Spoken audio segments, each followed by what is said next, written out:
Là, pour moi, il va aller il va aller. Tu vas te garder, c'est bon. Il va aller, mon nom,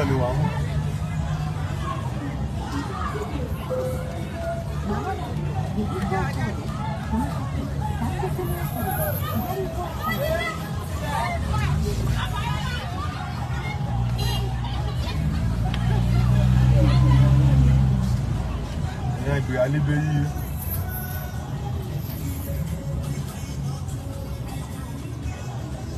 Tu veux plateforme là? Oh, bon.